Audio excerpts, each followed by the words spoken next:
Boa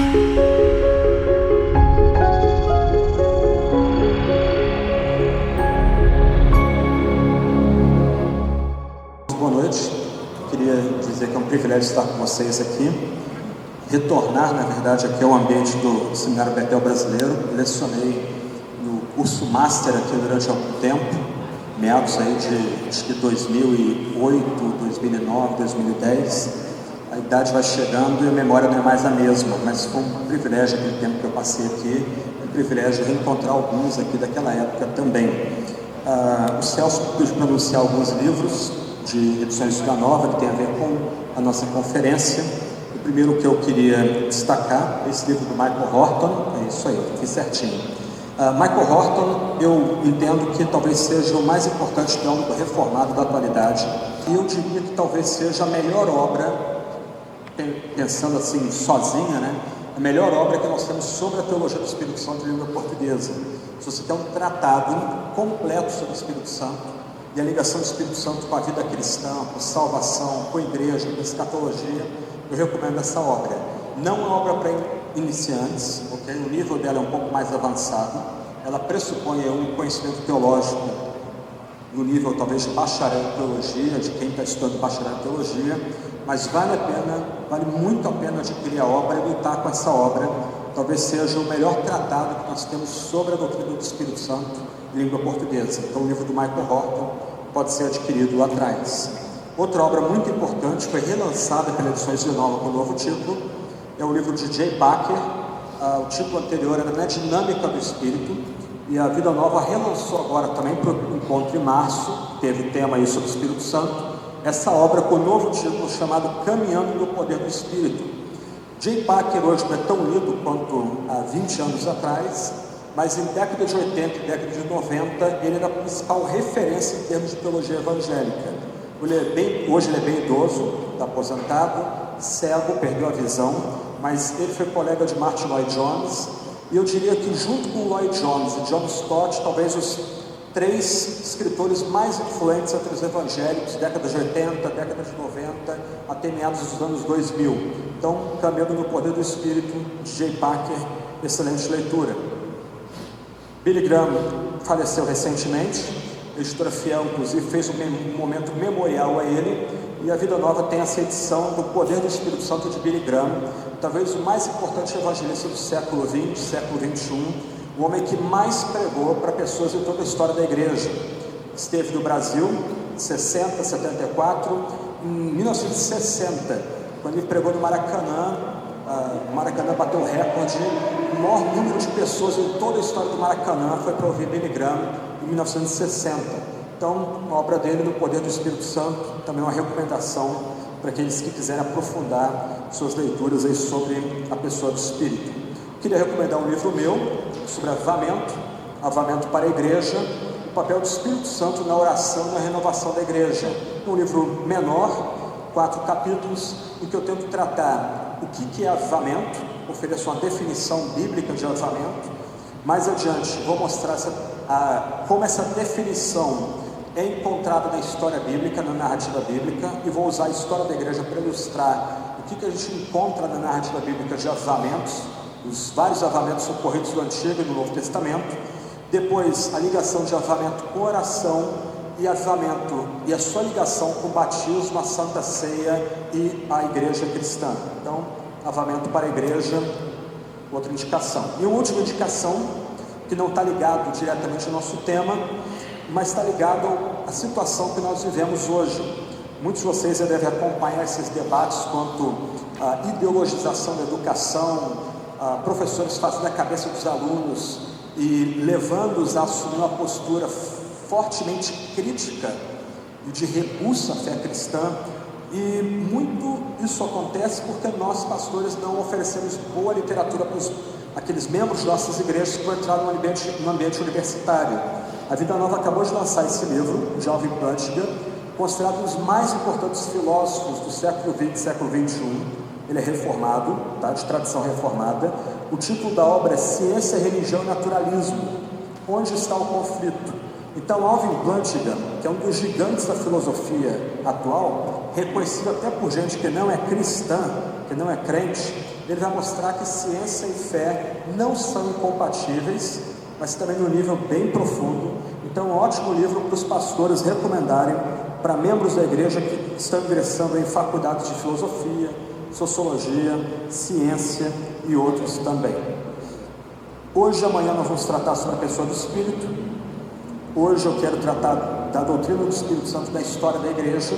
Meu alvo aqui não é tratar do que o Novo Testamento fala sobre o Espírito Santo e também a pessoa de Jesus, mas o meu ponto aqui é que o Novo Testamento é trinitário. Esse ponto é importante enfatizar, porque nos últimos anos, sobretudo com o advento de uma teologia mais crítica, mais liberal, de desconfiança do texto bíblico, muitas pessoas começaram, principalmente nos seminários, a afirmar que a ênfase, por exemplo, na divindade do Espírito, que é o que nos interessa, é uma construção posterior da igreja. Somente no século IV a igreja começou a defender a divindade do Espírito Santo. Medo e engano. Mas o meu alvo aqui não é defender o ponto aqui. Eu só posso indicar 2 livros para vocês. O primeiro que eu indicaria é um livro de Larry Hurtado, chamado Senhor Jesus Cristo, publicado pela Paulus. Hurtado é evangélico, mas o livro foi publicado pela editora católica. Mas esse livro é basilar, porque ele vai defender que já nas páginas do Novo Testamento, os apóstolos e discípulos já criam na divindade de Jesus Cristo, já adoravam e pregavam Jesus como Deus vivo, ok? Então a primeira obra que eu queria recomendar é o Senhor Jesus Cristo, de Larry Hurtado.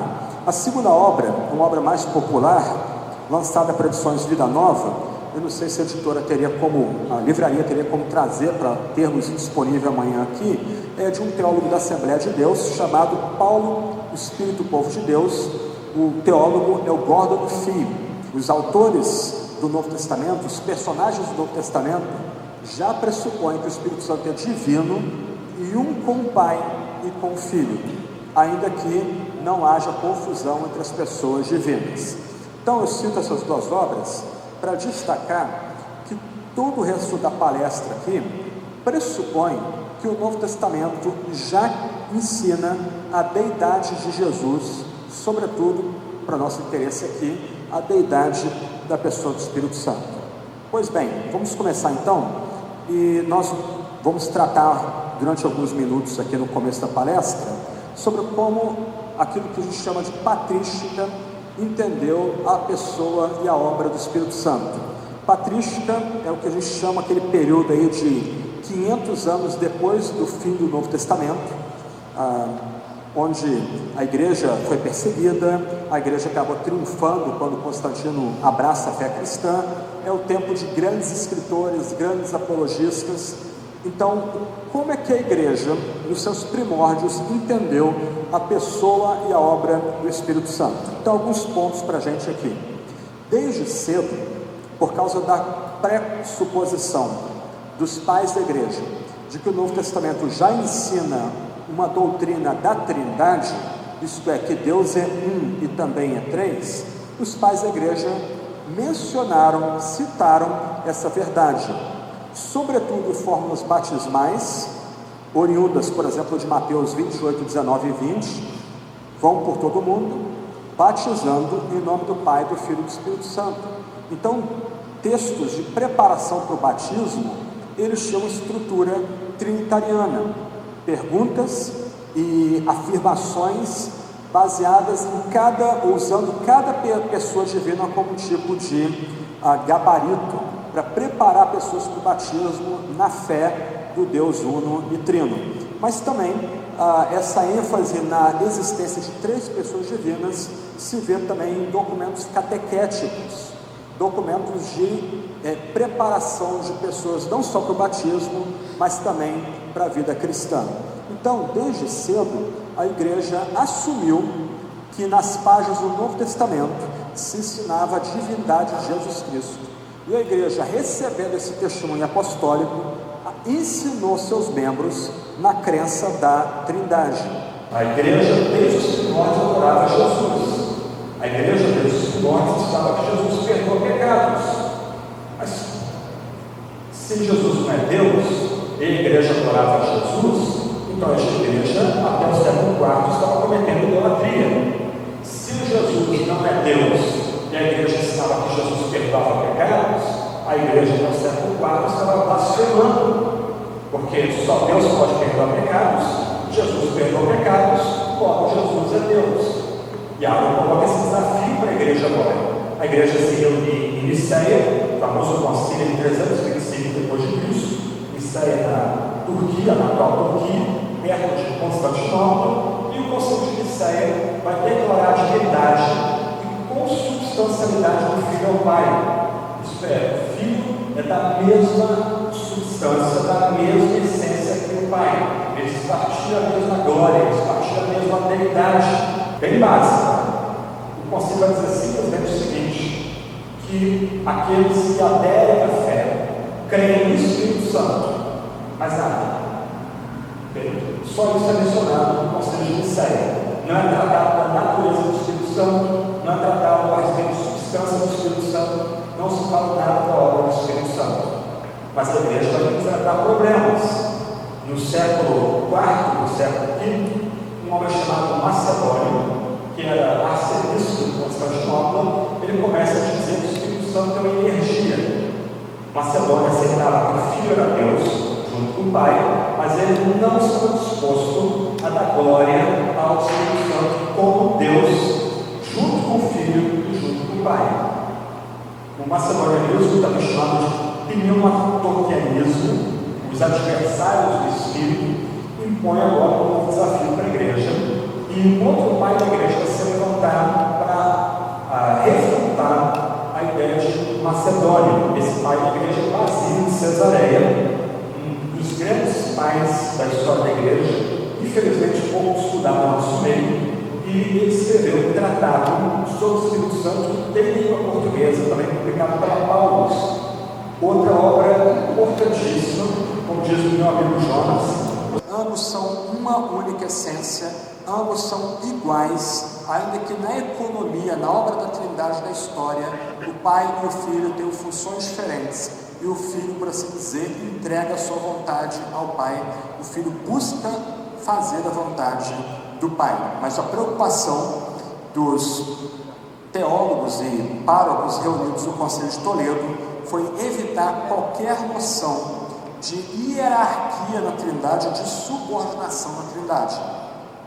A noção de que o Pai é o cabeça eterno, ele é superior ao Filho na eternidade, o Filho está subordinado ao Pai na eternidade, e assim, logo, o Espírito Santo é subordinado ao Filho e depois o Pai. O Concílio de Toledo identificou que essa era a tentação que a Igreja Ortodoxa grega estava sujeita, e aí no Concílio de Toledo eles tentaram evitar essa tentação, afirmando que o Espírito Santo é enviado para a Igreja pelo Pai e pelo Filho, ou conjuntamente com o Filho. Em linhas gerais, essa é a crença da Igreja dos primeiros 500, 600 anos. Só que já nessa época começa a surgir algumas novidades na forma de como é que a igreja recebe o Espírito Santo, como é que nós podemos ter ou receber o Espírito Santo entre nós. E algumas ideias gestadas entre os pais da igreja vão se tornar uma noção comum na Idade Média. A Idade Média vai elaborar essa noção dos meios pelos quais o Espírito Santo vem à igreja, e a partir dos ensinos dos pais da igreja, os escritores medievais começaram a ensinar que o modo de recepção do Espírito vem por meio dos sacramentos, uma operação de confirmação antes que a pessoa entre nos portais da glória. Em outras palavras, elaborando a partir de algumas ideias da patrística, os escritores medievais entenderam que o Espírito Santo, que é Deus, juntamente com o Pai e o Filho, ele é recebido na igreja cristã, okay? No ajuntamento da igreja cristã, por meio desses atos sacramentais. Então a pessoa fiel, o homem e a mulher, para continuamente ter acesso ao Espírito Santo, ele não pode deixar a comunhão, não pode deixar a igreja. Na medida que ele frequenta a igreja, comunga regularmente a igreja, ele está recebendo o Espírito Santo para cada etapa da vida. Um ponto importante aqui é o conceito de justificação, que vai ser um ponto basilar da Idade Média. Lutero, uma das grandes descobertas teológicas dele, é estudando Gálatas e Romanos e Salmos, ele vai entender que aquele que crê, ele é imediatamente justificado. Ele não é só totalmente perdoado, ele é justificado num único ato divino. E essa descoberta de Lutero marca uma ruptura com toda a crença medieval anterior. Lembra? A forma do crente receber o Espírito Santo na Idade Média é frequentando a igreja, recebendo os sacramentos. Na medida que ele comunga na igreja, está recebendo o Espírito Santo. E essa recepção do Espírito Santo vai gradualmente tornando o fiel justo, até que no final da vida dele, no leito de morte, ele confessa a sua fé audivelmente para aqueles que estão ao redor do leito dele, e é o padre da extrema unção, que é a última recepção do Espírito Santo para aquele fiel antes da morte dele. Então, para a tradição medieval, essa justificação que o Espírito Santo dá não é um ato, é um processo que começa com a graça recebida no batismo, continua por toda a vida com a graça real recebida por meio de outros sacramentos e é completada ao final da vida, quando esse fiel recebe a graça habitual que o torna totalmente justo à beira da morte. Um ponto importante aqui, que tem que ser destacado, que nesse esquema da Idade Média, o fiel nunca tem segurança de que ele está salvo. Ok? Ele não pode, como Paulo, dizer que nada vai separar o amor de Deus. Rotular a Igreja Católica como uma igreja que ensina salvação pelas obras, mas pelo menos no nível oficial, a Igreja Católica na Idade Média diria que sem a graça de Deus, ninguém pode alcançar o fim do processo. Mas do outro lado, Deus vai dar a graça àqueles que fizeram o melhor que eles puderem. Ok? Então, de certa forma, a igreja medieval, ainda que a gente questione toda essa estrutura, qual a base bíblica, por exemplo, da extrema-unção? Qual a base bíblica de confissão auricular? Qual a base bíblica do casamento como sacramento? E aí, por assim diante. Ainda que a gente possa questionar a base bíblica dessa visão sacramental, o fato é que a igreja medieval entendia que aqueles crentes que se ajuntam na igreja, se ajuntam pela graça, a graça é dada para eles por meio desses atos sacramentais, ok? E, do outro lado, Deus não vai negar a sua graça àquele crente, àquele fiel que tentar fazer o melhor possível. Obviamente, esse sistema ruiu, esse sistema não tem suporte bíblico, esse sistema vai entrar em colapso, aí vai se inventar as indulgências, que eram tipo umas folhas de papel escritas, em que o pecado da pessoa que comprava aquele documento era perdoado, e dependendo de quanto ela desse ao bispo da região, mais pecados podiam ser perdoados, ao ponto de que, se ela dá um certo montante, até mesmo seus parentes já mortos poderiam ser tirados do purgatório para o céu. Então o sistema acabou, por assim dizer, endurecendo, implodindo, mas havia uma noção na Idade Média de que o Espírito Santo opera na igreja, ou colocando de outro lugar, outro lado, a igreja é o lugar onde se recebe o Espírito Santo. O fiel que quer receber o Espírito Santo, o fiel que quer crescer no Espírito Santo, ele tem que vir à igreja. E o Espírito Santo opera por meio da graça sacramental. E esse sacramento é ex opere operato, isto é, o sacramento não depende da piedade do sacerdote. Ok? O sacerdote podia estar em pecado grosseiro, mas a obra sacramental do Espírito não dependeria do sacerdote.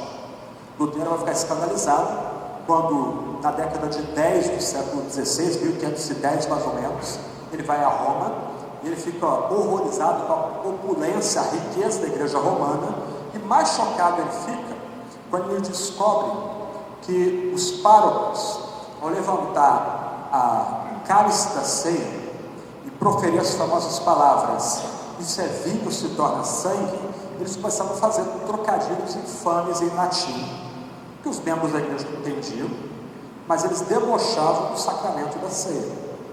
Isso é sangue, isso é vinho, vai virar vinho mesmo, vinho muito ruim.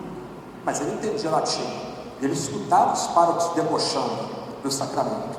E ele lembra de quando ele é ordenado sacerdote, 1507, que quando ele vai ministrar a missa pela primeira vez, a mão dele chega a tremer, e o medo dele é que escorra vinho do cálice e ele profane o sangue do Salvador, na medida que ele crê na transubstanciação. E aí esse tipo de choque que vai colocar Lutero no caminho da reforma também. Então, essa é a ideia medieval dos sacramentos, ou da relação dos sacramentos com o Espírito Santo. O Espírito Santo vem à comunidade por meio dos sacramentos: batismo, ceia, crisma, casamento, ordem, confissão, extrema-unção. A reforma vai repensar esses pontos e vai romper com esses pontos. Martim Lutero, famoso reformador, pai da reforma protestante, ele vai romper com a noção sacramental da igreja. Ele vai manter 3 sacramentos: o batismo, a santa ceia e a confissão. Mas, do outro lado, Lutero vai entender que o Espírito Santo opera também nesses sacramentos. Quando os pais trazem os pequenininhos para serem batizados na igreja, por causa da fé dos pais, o Espírito Santo já vai operar no pequeno, no infante, no nenenzinho batizado. E o Espírito Santo vai acompanhar o fiel por toda a vida. Uma das grandes diferenças de Lutero para a teologia medieval anterior é que na teologia medieval anterior, o fiel, ainda que ele tenha o Espírito Santo, ou receba o Espírito Santo dos sacramentos da igreja, ele nunca tem segurança. Ele, todo domingo, ele tem que voltar à igreja, muitas vezes aterrorizado, porque o Espírito não lhe concede segurança.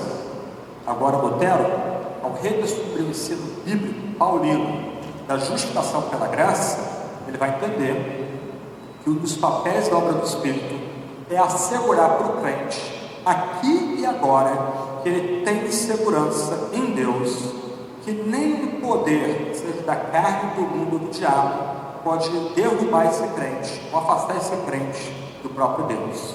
No seu breve catecismo, escrito em 1529, uma das obras mais importantes da reforma protestante, ele diz o seguinte: creio que por minha própria razão ou força, não posso crer em Jesus Cristo, meu Senhor, nem vir a Ele. Presta atenção.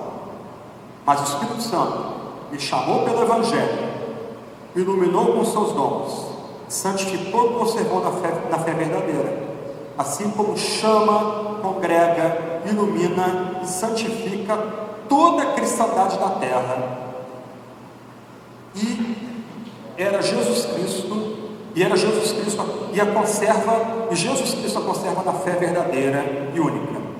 Nessa cristandade perdoa a mim e a todos os crentes, diária e abundantemente todos os pecados, e no dia derradeiro me ressuscitará a mim e a todos os mortos, e em Cristo me dará a mim e a todos os crentes a vida eterna. Isso é certissimamente verdade. Nota que para Lutero, toda a vida cristã agora é vida do Espírito. O Espírito Santo chama, o Espírito Santo ilumina, o Espírito Santo santifica, e olha o ponto que os medievais não tinham: o Espírito Santo conserva na fé verdadeira. Mais do que isso, o Espírito Santo é que perdoa, o Espírito Santo é que aplica tudo que Cristo conquistou na cruz ao fiel, e é o Espírito Santo que vai ressuscitar o crente no dia vindouro. Isso é certissimamente verdade. Por isso que alunos de Lutero iam para o martírio. Alguns dos principais puritanos identificaram o batismo do Espírito Santo com o selo. Então, e aqui tem um dado, nota que a gente está tentando ver o desenvolvimento da interpretação da doutrina do Espírito na história da igreja. Esses puritanos estão na mesma linha da Reforma de Genebra, de Calvino, mas Calvino não fala em nenhum momento na obra dele de 2 estágios da vida cristã. Os puritanos, no caso aqui, Richard Sibbes, Thomas Goodwin e John Owen, vão agora passar a ensinar que há dois níveis de obra do Espírito Santo. Num nível, o Espírito Santo infunde no eleito a fé salvadora. Mas, por causa do pecado prevalecente em nossa vida, por causa da ação demoníaca, por causa da selvageria do mundo, algumas vezes a nossa certeza de salvação pode ser apagada ou eclipsada. Aí o crente vai enfrentar a noite escura da alma. Será que eu sou crente mesmo? Será que eu sou convertido? Será que Deus me transformou? Então, esses puritanos, esses três puritanos sobretudo, eles ensinariam que no meio de uma experiência de crise crítica, o Espírito Santo viria com poder e selaria nesse eleito uma certeza interna, um testemunho interno inquebrantável de que esse homem, essa mulher, no meio da confusão mental que ele está, no meio das lutas que ele está, ele é eleito por Deus, ele é amado por Deus, e o Espírito Santo é por ele, e nada pode arrebatá-lo das mãos de Cristo Jesus. Então, se você ler a Confissão de Westminster, você vai notar que há artigos tratando da fé salvadora e mais adiante artigos tratando da certeza da fé salvadora, da certeza da segurança da vida cristã. Para entender direito aqui, presta atenção. Nossa abordagem hoje, quando a gente é perguntado, membro da igreja vem para a gente, do gabinete, dia a dia, pergunta, olha, ou diz, né? Olha, eu estou em crise, eu não sei se eu sou salvo, estou lutando com isso. Nossa tendência, algumas vezes, é dizer que o cara não tem que pensar nisso. Ah, você aceitou Jesus? Você recebeu Jesus? Então, esse tipo de dúvida é satânica. Ou, do outro lado, nossa tendência é dizer o seguinte: quem você era antes de se converter? E quem você é agora? Você experimentou a mudança. A pessoa diz, sim, eu experimentei a mudança, beleza. Só que esse argumento não funciona para quem foi criado, nascido no Evangelho. Por exemplo, eu brinco que eu nunca fui ex-nada, só fui ex-arminiano, mais nada. Ok, pegaram a piada. Eu nunca fui ex-nada, fui amamentado pelo Evangelho desde cedo. Com 6 meses eu estava dentro da igreja evangélica. E aí? O argumento não funciona. Como é que os puritanos lidariam então com a dúvida? Meu irmão, minha irmã, assim como Isaac lutou com o anjo no vale de Jaboque, você tem que lutar com Deus para que Ele dê um selo do Espírito ao seu coração e lhe dê a segurança e certeza de que você é amado e eleito por Ele. Mais do que o argumento dedutivo, o que está em vista aqui é um argumento interno, místico, baseado, por exemplo, em Romanos 8, quando Paulo vai dizer que o Espírito dá testemunho em nosso coração que nós pertencemos a Deus e a Cristo. Quando a gente pensa nesses debates teológicos, a gente tem que lembrar que é necessário fazer uma distinção entre heresia e erro. Okay? Isso é muito importante. Nós perdemos amizades e perdemos irmãos e irmãs ao não conseguir distinguir o que é heresia e o que é erro. Heresia, em linhas gerais, é todo aquele ensino que compromete uma doutrina absolutamente vital para a salvação. Eu mencionei Ário, e a doutrina dele é replicada pelos testemunhos de Jeová. Por que um crente não tem comunhão com o testemunho de Jeová? Porque nega que Jesus é Deus. Se Jesus não é Deus, toda a nossa esperança de perdão, que nos é dada no Novo Testamento pelo próprio Jesus, é colocada sob um banco de areia.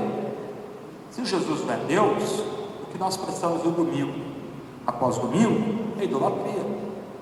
Então a gente não tem comunhão com o testemunho de Jeová, porque a posição dele é herética. É uma repetição da heresia de Ário, lá no 4º século depois de Cristo. Nós não queremos comunhão com os macedonianos, porque eles negavam que o Espírito Santo é um ser pessoal e logo divino. Eles afirmavam que o Espírito é um ser, uma mera energia impessoal, e não um com o Pai e com o Filho. Não dá para ter comunhão com eles. Então, de um lado, entendendo o que é heresia, a gente tem que rejeitar toda aquela afirmação que compromete uma noção absolutamente essencial e negociável à fé cristã, sobretudo a salvação. Agora, erro, todos nós cristãos incorremos algum tipo de erro. O presbiteriano e o batista não podem estar certos. Os dois certos quanto ao modo de batismo.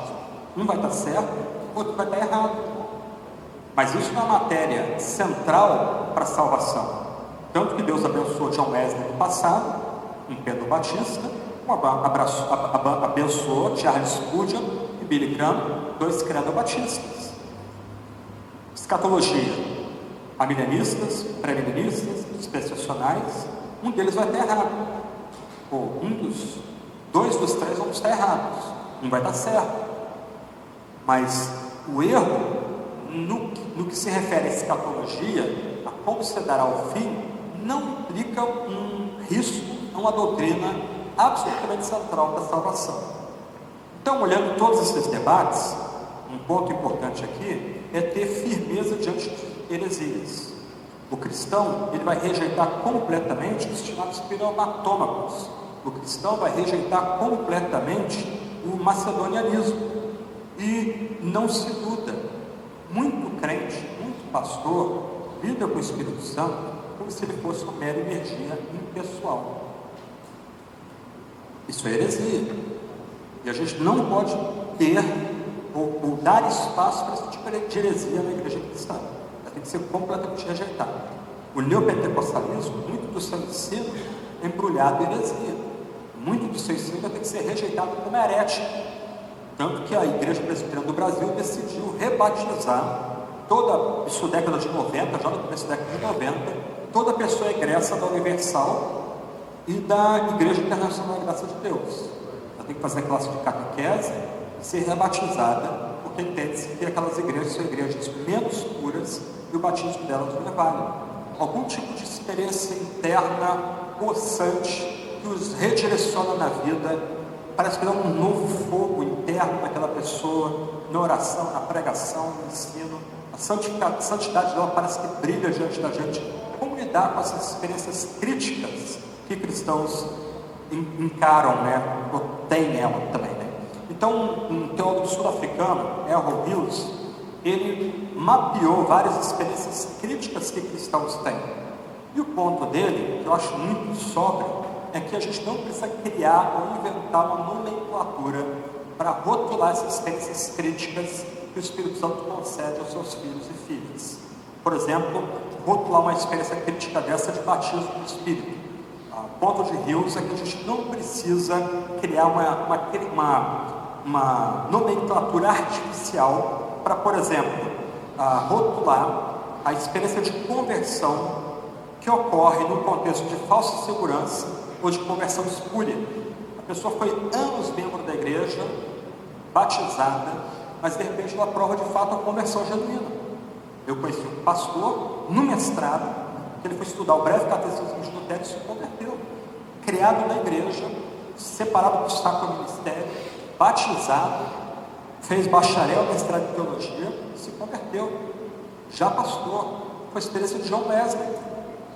Voltou fracassado da Geórgia nos Estados Unidos, as colônias americanas, chega em Londres, vai na rua Aldersgate e escuta um irmão lendo o prefácio de Lutero a Romanos.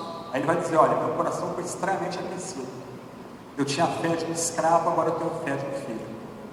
Então, algumas vezes, o crente, ou melhor, o membro da igreja, ele teve uma fé espúria, tinha uma experiência espúria de conversão, de repente ele é atingido pelo Espírito Santo, ele se converte. Outra experiência crítica, um crescimento do viver santificado, crente lutando com algum pecado específico, e depois de muita luta com Deus, oração, jejum, o Espírito Santo vem com poder sobre ele. Aquele pecado perde a capacidade de seduzi-lo, não tem mais uma atração para ele. Outra experiência, recuperação de declínio espiritual. Uma outra, a crise de descoberta das doutrinas da graça, ou da morte substitutiva de Cristo, os atributos de Deus. Eu ouço de muitos crentes que se tornam reformados, que eles descobrem a nova Bíblia, e eles de repente começam a devorar a Bíblia como nunca leram antes de entender como é que Deus salva pecadores, por sua livre graça. Deus não salva os poderosos, os ricos, mas salva os pobres, os que nada são, para que receba toda a glória. Então, algumas vezes, redescobrindo doutrinas antigas, o crente ele experimenta esse despertamento espiritual que não precisa de rótulo. É uma obra do Espírito na vida daquela pessoa. Outra, uma crise de fortalecimento para a pregação. No decorrer da história da Bíblia e da história da igreja, Deus fez o seu povo avançar por meio de avivamentos. No passado, quando havia uma crise no país ou uma crise na igreja, não raro, pastores se conectariam com outros pastores, mesmo de outras denominações, e eles diriam: o que a gente precisa fazer? Precisamos tirar um dia de oração e jejum para que Deus reavive sua igreja no nosso país. Nós precisamos de avivamento. Avivamento é nossa necessidade. E aqui eu vou dizer um negócio com muita seriedade. O que houve nessas eleições foi um pequeno milagre. Okay? De uma forma miraculosa, isso não procede do homem. Okay? Eu acompanhei de dentro, nos últimos anos, nas últimas manifestações, 2014 para cá, a virada que nós experimentamos no Brasil procede só de Deus e de crentes orando. Aí presta atenção no que eu vou dizer. Com essa eleição agora, Deus nos dá uma segunda oportunidade. Não se iluda. Se a esquerda voltar ao poder, eles voltarão com faca nos dentes contra os cristãos, porque foram os cristãos que tiraram o PT do poder. Ok? Então, Deus nos dá uma janela aqui de oportunidade. Nós precisamos invocar o Espírito Santo. Nós precisamos implorar o Espírito Santo que nos vivifique, que nos transforme. Quantos nossos jovens estão perdendo a fé na universidade? Eles, por 16, 17 anos, estão orando para passar no Enem, suplicando que a gente ore por eles. Um ano depois, são blasfemos, arrogantes, grosseiros, pró-amor, pró-gay, debocham de pai, debocham da mãe, debocham dos pastores, dos mais velhos. Parece que caíram na mão de uma seita, e caíram, a seita da Igreja Vermelha. Nós precisamos de avivamento. É avivamento que vai transformar nossa pregação para ser bíblica de fato. É avivamento para nos ajudar a ser mais santos. É avivamento que vai levantar em nosso meio músicos que vão impactar nossa cultura, vai levantar economistas que vão impactar nossa cultura, vai levantar em nosso meio servidores civis, estudantes, políticos, que de fato tornem o nosso país a terra de Santa Cruz. Boa noite. Temos aqui uma primeira pergunta, Frank. Como a igreja, na atualidade, pode ver-se livre do misticismo que permeia a terceira pessoa da Trindade?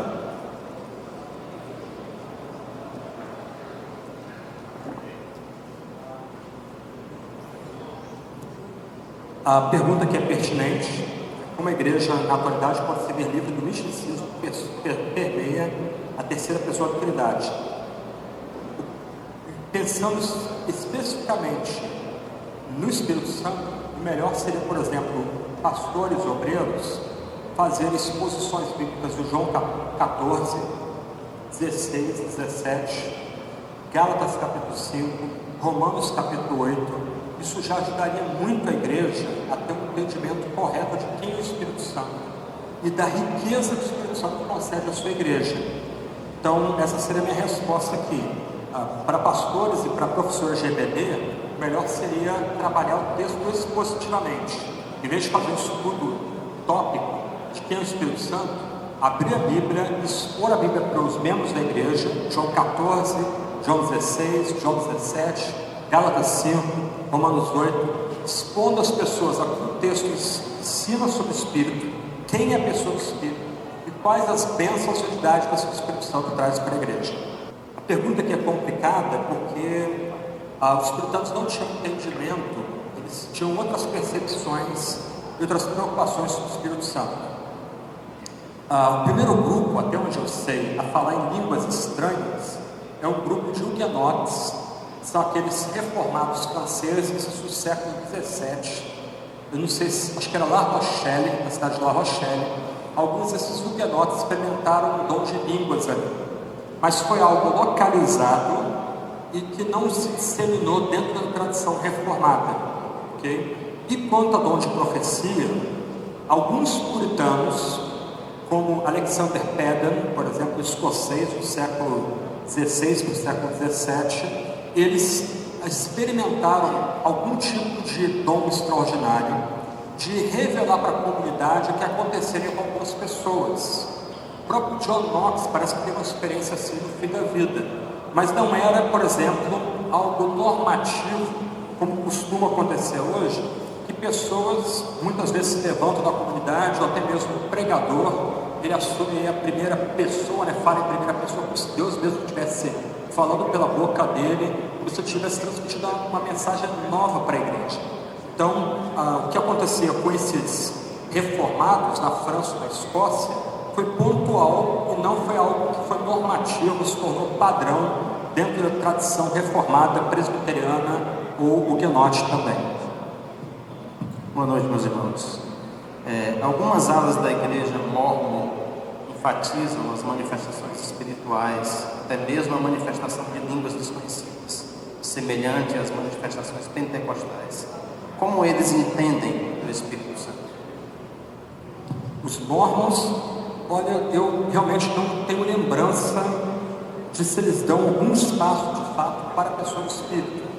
O que você lembra é que o mormonismo pressupõe um tipo de briga cósmica entre Lúcifer e Jesus, e a partir daí vai se desdobrar toda a visão de narrativa de mundo deles.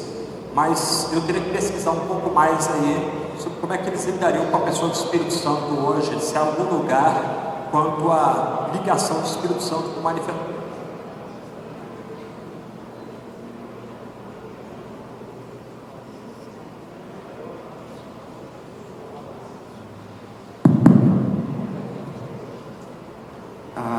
Na história, o que podemos pontuar sobre a distância da compreensão da ação do Espírito, quanto à ação do Espírito, no contexto das igrejas históricas e pentecostais?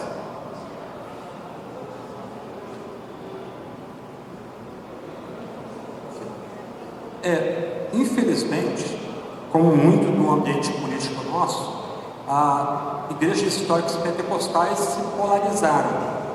Então, as igrejas históricas, entendendo muitas vezes que dons e carismas estavam circunscritos somente no Novo Testamento, e as igrejas pentecostais dizendo que eles estão experimentando a atualização do Espírito Santo.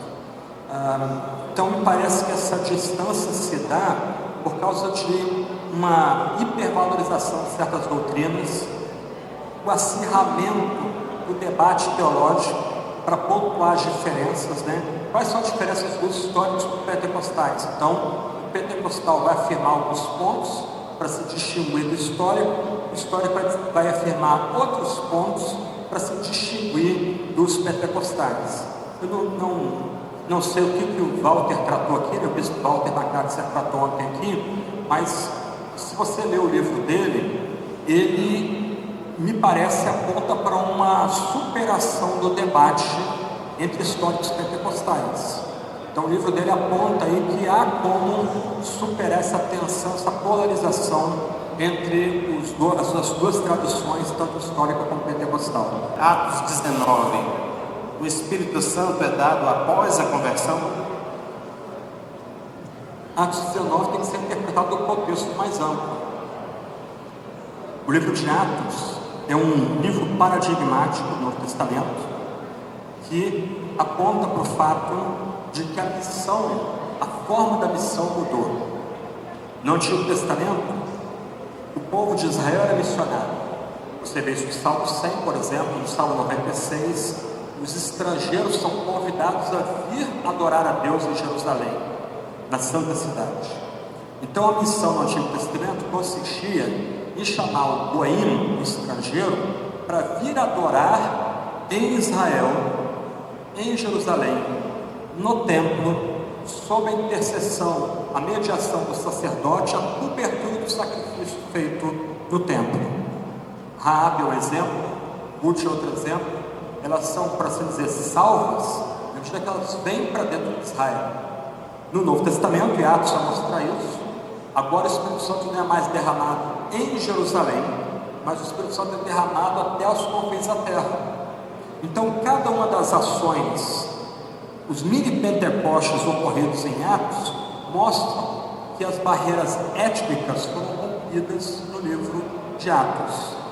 Atos capítulo 2, o Espírito Santo é derramado em Jerusalém, o que já aconteceu no Antigo Testamento, mas agora é derramado sobre os judeus da diáspora que estão ali para a festa de Pentecostes. Se você anotar em Atos 4, o mesmo grupo que recebeu o Espírito Santo em Atos 2 recebe o Espírito Santo de novo em Atos 4. Há um outro batismo do Espírito, há um outro Pentecostes sobre o mesmo grupo. Agora o contexto é mais a proclamação da palavra, aqueles judeus da diáspora que estão em Jerusalém.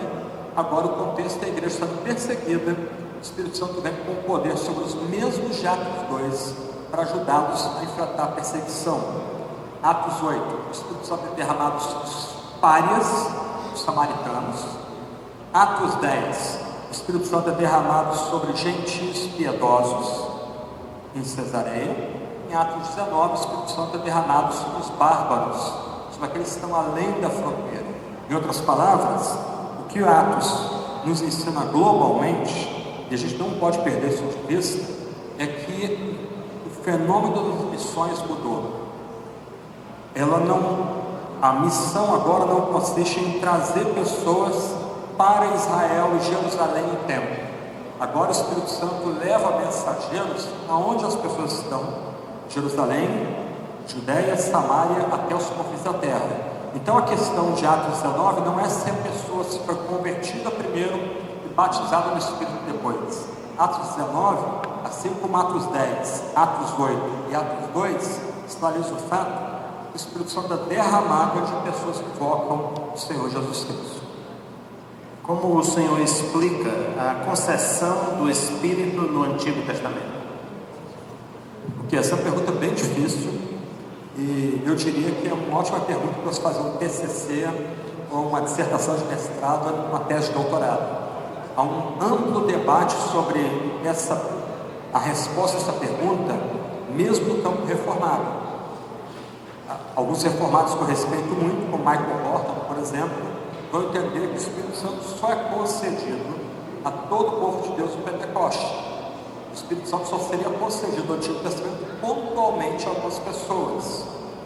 Mas, se, por exemplo, Abraão foi justificado pela fé em Gênesis, assim como somos justificados pela fé, se crentes do Antigo Testamento conseguiram vencer pecados como nós vencemos pecados hoje, isso só se dá por obra do Espírito Santo. Então me parece que a grande diferença entre o Antigo e o Novo Testamento, essa é a minha posição no momento, posso ser corrigido e mudar ela mais adiante, mas no momento, a grande diferença da atuação do Espírito do AT para AT não é que antes não se tinha Espírito e agora você tem o Espírito. Ou antes, alguns poucos tinham Espírito e agora todos têm Espírito. A grande diferença é apontada em Atos. O Espírito Santo foi derramado mais só na casa de Israel, em Jerusalém, no templo, no sacrifício. O Espírito Santo é derramado sobre quem invoca Jesus, onde que aquela pessoa está, até os confins da terra. Porque o Antigo Testamento fala da experiência de fé. Abacuque, capítulo 2, 4, o justo viverá pela fé. Paulo vai tomar esse texto e usá-lo como grande brado de Romanos e de Gálatas. Vai ser o grande brado da reforma. Se a gente entende que o Espírito Santo que aplica a justiça de Cristo a nós, a gente também tem que entender que no Antigo Testamento era o Espírito que retroativamente aplicava aquilo que o Filho ganharia no Calvário, ele aplica ao santo do Antigo Testamento também. Dentro da história da igreja, os embates sobre o Espírito Santo foram sempre sobre a sua divindade, e os dons do Espírito não eram questionados ou debatidos, ou essa discussão é um privilégio dos séculos 20 e 21? Boa pergunta, tem a ver com a minha palestra aqui também. Se você lembrar da minha palestra, se há um acordo entre católicos, luteranos, reformados, puritanos, avivalistas e os vários ramos do pentecostalismo, de que o Espírito Santo é Deus, há diferenças quanto como se recebe o Espírito e diferenças quanto à interpretação dos carismas, ok? Mas, em linhas gerais, esse debate carismático é basicamente um debate recente.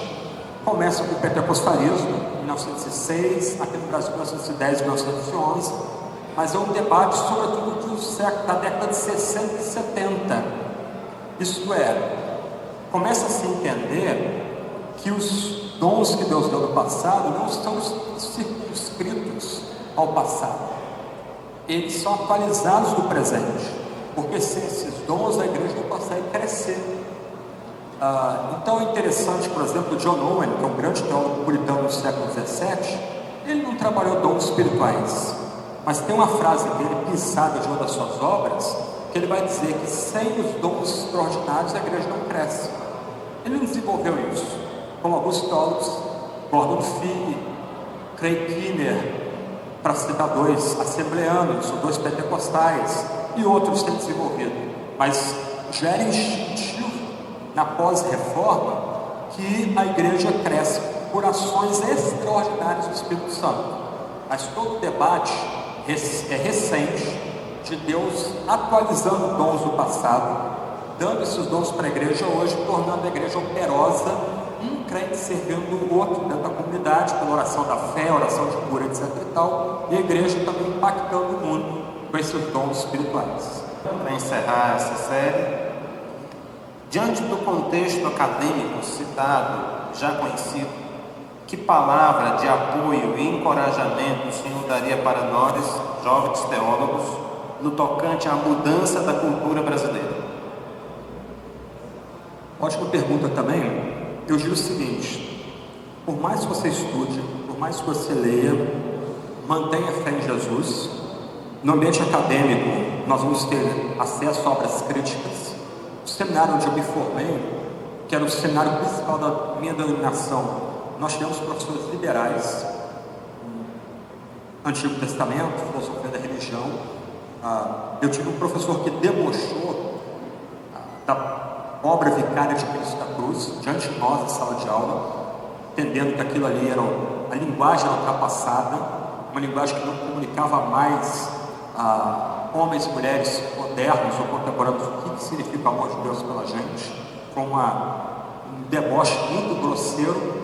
E um colega meu usou a melhor apologética que ele conhecia. Ele levantou de sala de aula, os 30 alunos, e falou assim: você quer quebrar minha fé? Eu vou quebrar a sua cara. E aí 5, 6 alunos tiveram que segurar ele. Ele não conhecia Cornelius Van Til, Francis Schaeffer, Gordon Clark, William Lane Craig, Alvin Plantinga, mas ele se sentiu tão ofendido com o que foi dito em sala de aula que ele partiu para cima do professor. Então, muitas vezes, alunos vão ser seduzidos por esse canto da sereia. Eu vou dizer o seguinte para vocês: quando você abre mão da crença na Bíblia como palavra de Deus, você tem uma escada descendente que você não para mais, sobretudo se for misturado com pecado, adultério, etc. Fim vai ser agnosticismo, ateísmo. Então, mesmo com a bagunça de vozes que algumas vezes é o seminário teológico, persevere, mantenha-se firme na fé, leia boa literatura para equilibrar aquilo que você está lendo. Eu lembro que no terceiro ano, já sendo bombardeado por essas visões críticas, né? Método histórico crítico, crítica de forma, crítica de redação, etc. e tal, muito tenso o ambiente de seminário, né? Alguns professores sendo debochados também com a gente em sala de aula, porque alguns não conseguiam captar a sutileza de um debate basicamente europeu, basicamente alemão. Alguém me recomendou para mim um livro da Vida Nova, que está esgotado, chamado Autoridade da Bíblia, organizado pelo James Boyce. Eu li aquele livro, devorei aquele livro, e se eu já cria na inerrância bíblica, aquele livro me deu argumentos para poder debater de igual para igual com professores e virar na sala de aula muito respeitosamente e dizer: professor, como é que o senhor pode crer em Jesus se você não crê que a Bíblia é a palavra de Deus infalível e inerrante? Se a Bíblia não é digna desse nível de confiança, então você também não pode dizer com confiança que você está salvo porque você crê em Jesus Cristo, quando o que Cristo fez no Calvário.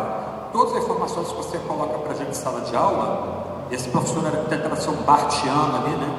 Todas as informações que você coloca para a gente de fé em Jesus são baseadas no texto bíblico. Se o texto bíblico não é confiável, como é que eu posso confiar no que você está apresentando para a gente aqui? tentar fazer isso respeitosamente, não no ambiente de briga e debate ao professor.